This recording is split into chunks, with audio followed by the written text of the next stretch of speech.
খবরের দিকে নজর রাখতেই হচ্ছে এসআইআর এর প্রতিবাদ। নভেম্বরে মিছিল, ফেব্রুয়ারিতে সুপ্রিম কোর্টে সওয়াল, মার্চে ধর্মতলায় ধর্ণা, শুক্রবার মেট্রো চ্যানেলে ধর্ণায় মমতা বন্দ্যোপাধ্যায়।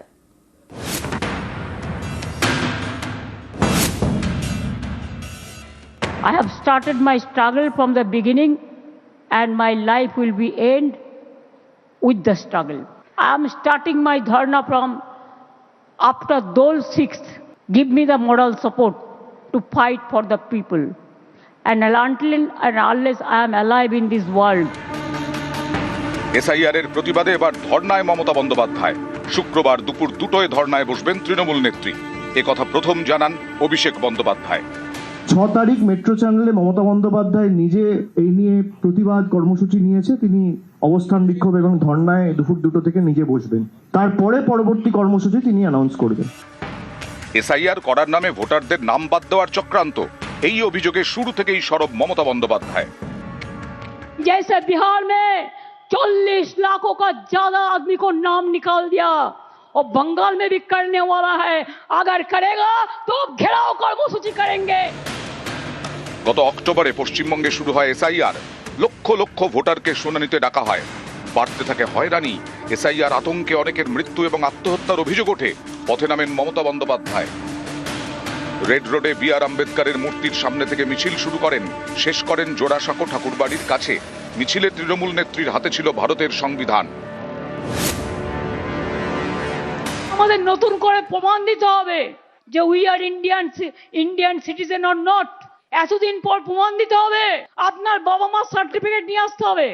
अगर एक भी आदमी का लोग नाम बात गया तो बीजेपी का गवर्नमेंट तोड़ के छोड़ेंगे। শুধু হুঙ্কার নয়, ফেব্রুয়ারির শুরুতেই দিল্লিতে রণংদেহী মেজাজে দেখা যায় তৃণমূল নেত্রীকে।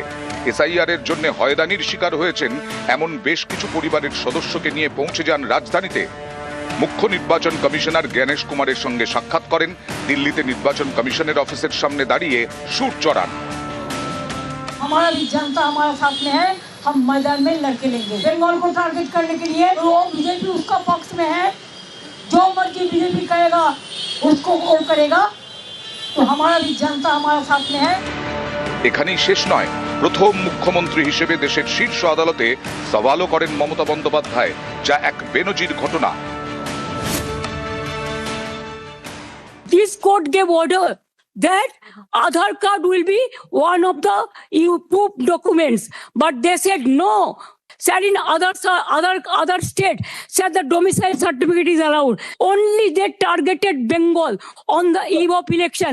Only they have appointed 8,300 micro observer and the role observer from the BJP ruled state, so that micro observer can delete all the names sitting inside the election commission office through AI. SIR এর পর 28 ফেব্রুয়ারি প্রথম voter তালিকা প্রকাশ করে নির্বাচন commission. তাতে বাদ গেছে 5,46,053 জনের নাম। এছাড়া বিচারাধীন 60,06,675। তৃণমূলের দাবি এই তালিকায় কারচুপি করা হয়েছে। বিজেপির কথায় চলছে কমিশন। এসআইআর এর প্রতিবাদে এবার তাই ধর্নায় মমতা বন্দ্যোপাধ্যায়। এর আগে সিঙ্গুর আন্দোলনের সময় ধর্মতলার মেট্রো চ্যানেলে অনশন করেন মমতা। সেই ধর্মতলা, সেই মেট্রো চ্যানেল, ফের প্রতিবাদে মমতা বন্দ্যোপাধ্যায়। এবার এসআইআর এর প্রতিবাদে ধর্না। এই সেই ধর্মতলার মেট্রো চ্যানেল, এই ফলকটিও অত্যন্ত নজর কাড়া। তার কারণ টাটাদের সিঙ্গুরে জোর করে প্রকল্পের জন্য জোর করে জমি অধিগ্রহণ করা হচ্ছে। এই অভিযোগকে জানিয়ে 2006-এর 3রা থেকে 28শে ডিসেম্বর পর্যন্ত এই মেট্রো চ্যানেলেই অনশন করেছিলেন মমতা বন্দ্যোপাধ্যায়। 6 তারিখ থেকে দুপুর 2টো থেকে সেই মেট্রো চ্যানেলেই তিনি অবস্থানে বসতে চলেছেন।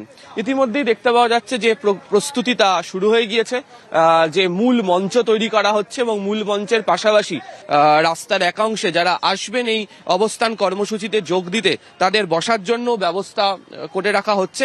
ক্যামেরা অসিত দাসের সাথে আবির ঘোষাল, নিউজ 18 বাংলা, কলকাতা।